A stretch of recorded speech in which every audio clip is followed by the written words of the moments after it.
I have an SGC submission of vintage football, mostly Bart Starr and Johnny Unitas. I'm collecting all the Lombardi Packers.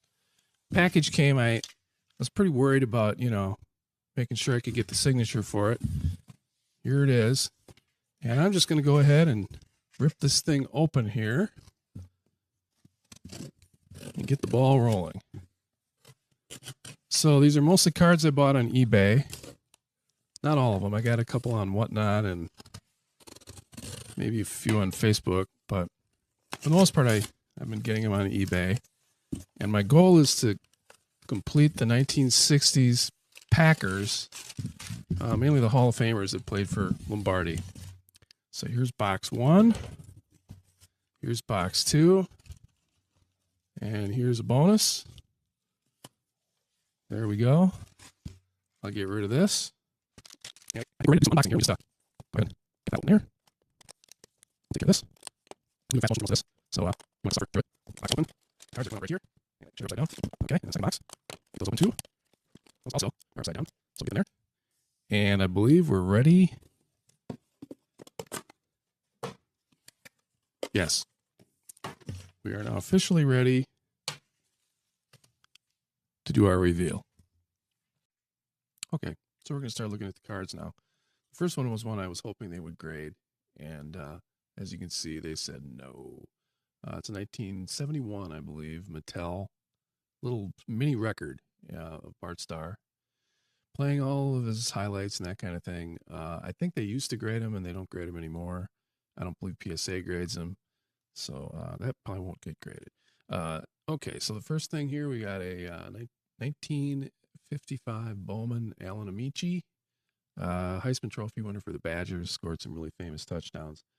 Population of 97. Now, when I give a population, it's going to be SGC's population. They've done a whole bunch of vintage cards. Now, I know it's not the same as the PSA population report, quite a bit less, but that's what I'm going to do. So there are 37 higher that had a higher grade. But other than the centering, which is, a little off left to right, I thought this was a pretty nice card, and I paid $10 for it on eBay. Okay. The next card is kind of one of the biggies, 1958 Johnny Unitas. There were 599 graded, 66 higher than a 6. So I'm pretty happy with a 6. I did, pay quite a bit for this card. The back is a little off center. Obviously, the front was just a little off too, but pretty nice card. Next, we have a 1958 Bart Starr, and you'll see a lot more Unitas and Starr as we go along here. Starr is the player that I'm trying to get as close to a complete run of as I can, including all the oddball cards, and I'm running into a little trouble on some of those. But anyway, this one was graded 599 times. There are only 66 that have a higher grade. I paid about $50 for it on eBay, and I feel like I did pretty good on that one.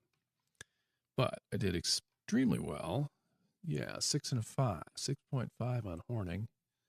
The 59 Horning, it's a little bit of an upgrade from another one that I'd submitted earlier. I only paid $7.50 for this one on eBay, so I got kind of lucky there. Population of 296, and there are 94 that have a higher grade. I think the back has a little toning on it, which maybe brought the grade down a little bit, and it's slightly off center, but it's a beauty. Okay, next we have the 1959 Johnny Unitas, card number 1.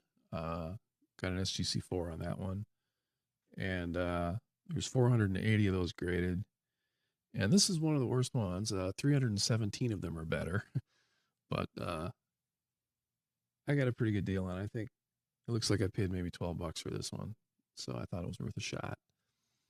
The next one, this is a 1960 Johnny Unitas. Issue here, you might not be able to see it, although it's possible you will. There's a crease right there. So I knew a 3 was probably about the best it could do, so I was fine with that. There's 480 in the total population on SGC. Almost all of them are better, 317. But it's still a pretty nice card. This one I really wish that had come out of the pack a little cleaner. I paid about $35 for it. And when I inspected it under magnification, you may not be able to see this. We'll see if the camera can focus in on it here. I don't think so. Anyway, right in his face, right about that area, there's what looks like a cloud of amoebas or, some sort of particles on there. It's the worst place possible for a printer error. So they gave me a 3.5. Maybe there's something else wrong with it, but I couldn't find anything. It's centered very nicely. The corners are nice and sharp. Edges are clean. I think the picture is beautiful. I think the eye appeal on it, if people, want to get a good deal on a nice eye appeal Starr, as long as you don't look too closely at his right cheek, I think you're good. Okay. So 61 Fleer. It's a set that I've been working on, and it seems to me like SGC, there's more good grades on this set for some reason. It just happens sometimes. I can't really explain why. They graded it 30 times, and you'd think with an 8 I'd be near the top, but there are 9 that have a better grade. No issues on the back. Now, he wasn't a Hall of Famer or anything, but he was one of the key guys on that 60s Packer Lombardi team. And here's where the wheels fall off a little bit. So Jimmy Taylor, I will say, it's a hand-cut card. To me, I couldn't see anything wrong with it, but, maybe on the surface there might be some slight wrinkling. Maybe, but I really can't see it. There's nothing really to see on the back either, or stamps, those kinds of things, as you'll see as we go along here. By the way, this is, I'm sure I mentioned this, but a 42 card submission, and 41 of them got graded, so that's pretty good. I got a 7 on the 61 Max McGee. They're 15 graded. 8 are better than this. Here's the biggie for me. I really wanted a nice copy of this 61 Paul Hornung for another display that I'm putting together. So getting an 8 was very nice, and there's 75 graded copies of this from SGC, and only one higher. There was an 8.5, but otherwise 8's the best you're going to get. Okay. Not a lot to say about this one. Henry Jordan, Hall of Famer, defensive lineman. It's a 5. It's kind of middle of the pack, and you can kind of see centering's not so hot. And I think, somebody took a coin to the back, so. Okay, now we get into another Bart Starr card. I'll just kind of tip you off here. This 5.5 is, I submitted 3 of these, and I was just looking for a 6. Didn't get one. This is the closest I came. This card, as you know, is notorious for, the black borders. I'm buying them on eBay. I've had some where, the borders have been marked in, and so they get an authentic grade. And so at least they got graded. And there's 311 of these that have been graded. In the 5.5, there's 67 that have gotten a higher grade than that. But I don't happen to own any of those.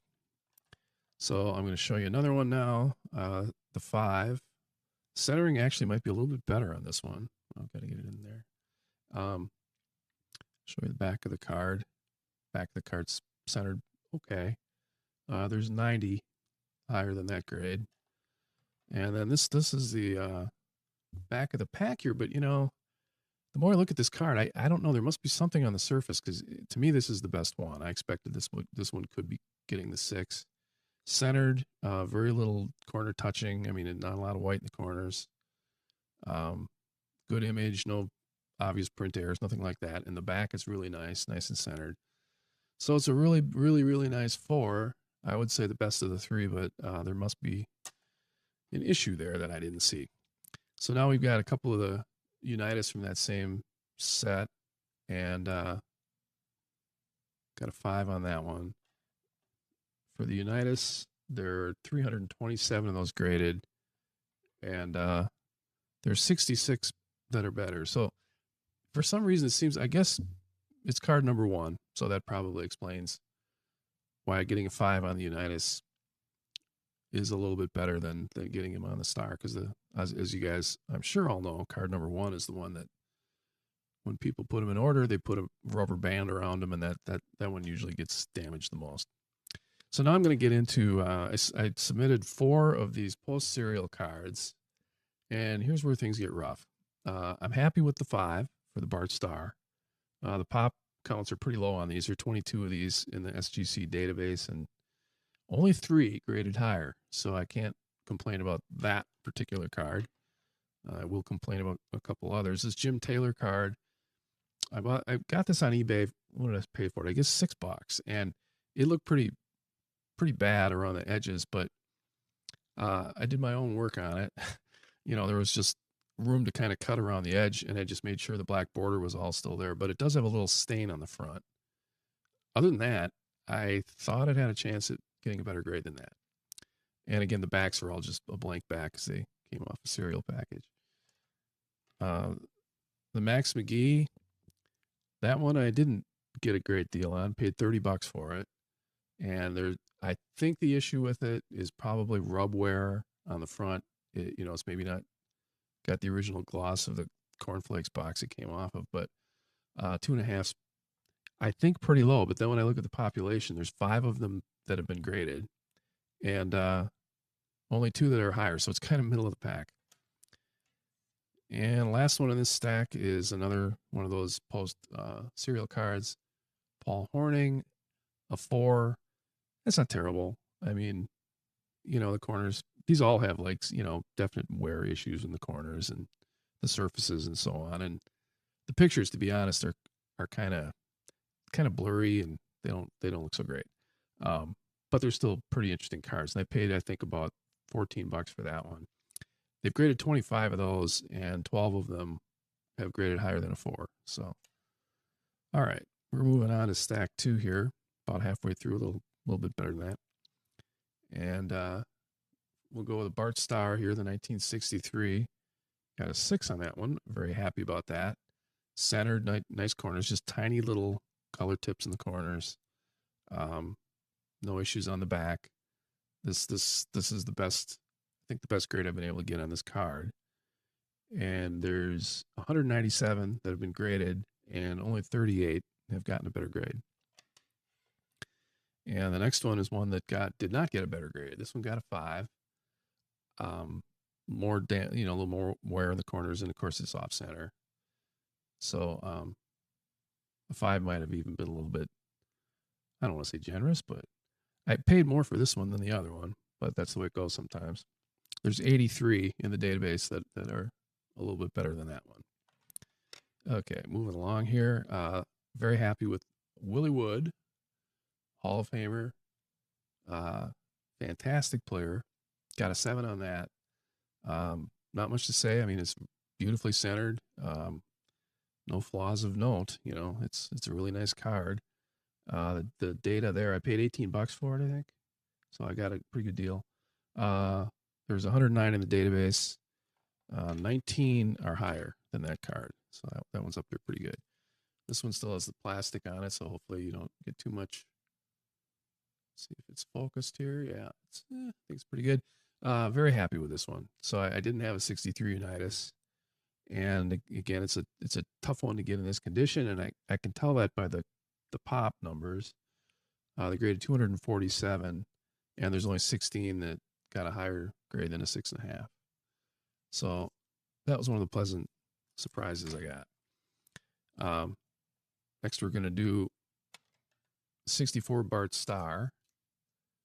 There's 2 of these that I submitted. This one I knew wasn't going to get a fantastic grade, but I think a 6 is pretty good. 137 have been graded, and there's 60 better than this, so it's kind of in the middle of the pack. But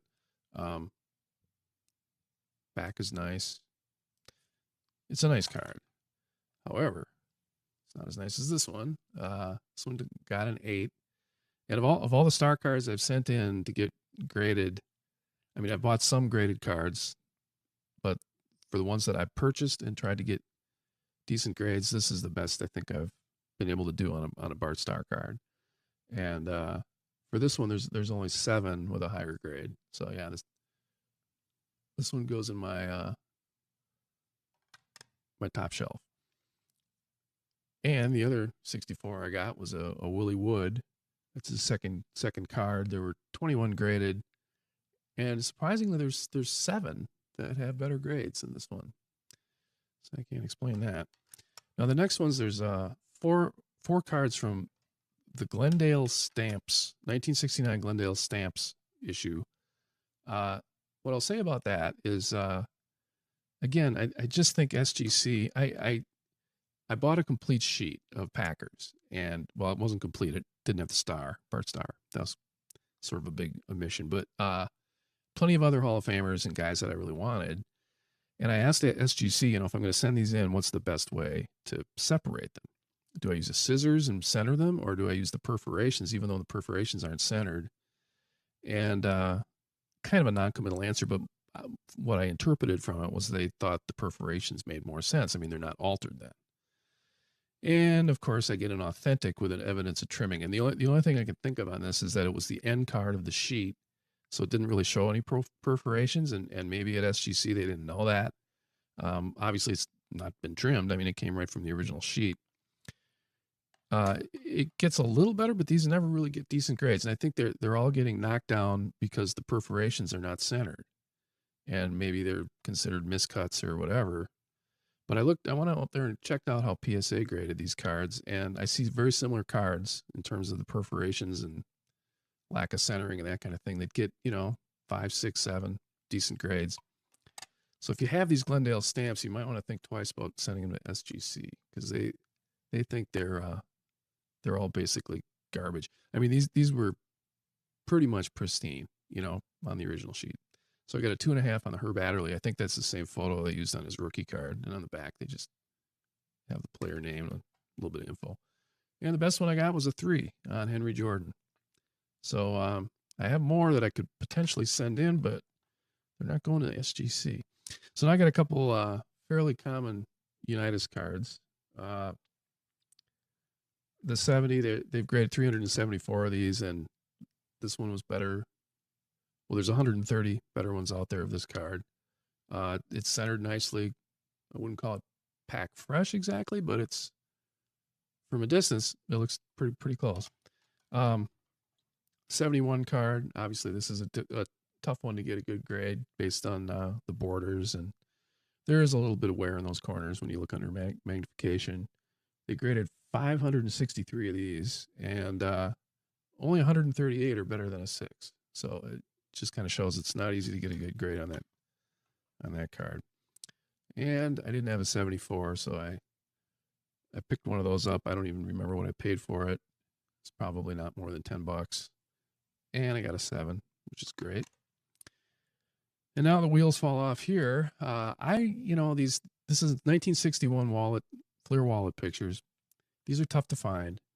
And I got in a bidding war on the first one I bought and overpaid, which I tried to avoid that, but I just wanted this thing. It doesn't come up for auction very often. The population is 6, and I don't know why it's a 4. I don't really get it. I mean, it is a hand-cut card, and I know that they're very difficult, very tough on hand-cut cards. But to be honest, in my pre-grading assessment on this one, I could have seen a 7 or even an 8. I just couldn't really find any issues with it. But luckily, I sent 2. Unluckily, the second one is exactly the same. I got a 4 on that one. Now, this one I can see a little bit of a blemish here, like a little spot on the edge. And that, I guess, could have caused the grade to go down. I can only imagine that maybe the surface there's something about the surface that I couldn't really tell. I mean, when I got these in the mail, I did not take them out of the packaging I got them in, because they're just like pieces of paper. And they're very, very fragile. At least I thought they were. So I didn't really touch them. I didn't clean them. I didn't do anything. I just turned around and sent them in, and it didn't really work out. They're still beautiful cards. I mean, 4s aren't the worst thing in the world, but this is another oddball card. It's a stamp that Wheaties put out in 1964. I've got a couple other Packers, but decided I needed to pay up to get the star, and they gave me a 3 on it. And when I look, maybe kind of, let's see if I can get the light on it right. On the surface, it looks like maybe there's a little wrinkling, but it's really hard to tell. So the back, of course, is just a blank back. So another example of a kind of an oddball hand-cut card that didn't really work out. And I guess this isn't quite the last one, but The 1971 Bazooka Bart Starr. You know, again, when I look at this, it looks a lot better than a 4.5. But when I look at it, get the light just right up in the right corner, I'd call it a little bit of a wave.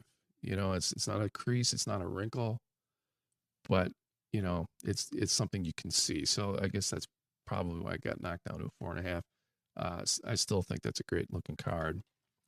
Then I have a couple other oversized cards here. Went ahead and picked up the 1962. These were inserts, football bucks, and they're all folded because, of course, they're a little bit longer than a typical card. Now, PSA says that the fold is not considered part of the grade. They know they're all folded, and so they grade it accordingly.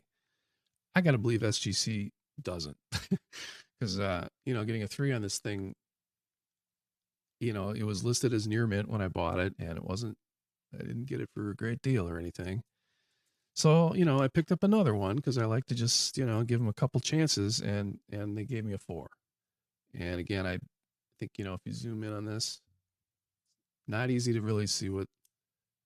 I mean, there's always flaws, of course. You know, they're not perfect, but with a 4, you expect you can maybe figure out what the flaws might be. So that was my 42 card submission. Okay, so just a few things in summary that I was going to mention. I wanted to make sure you could see the reveal without getting bored with all the stuff I had to say.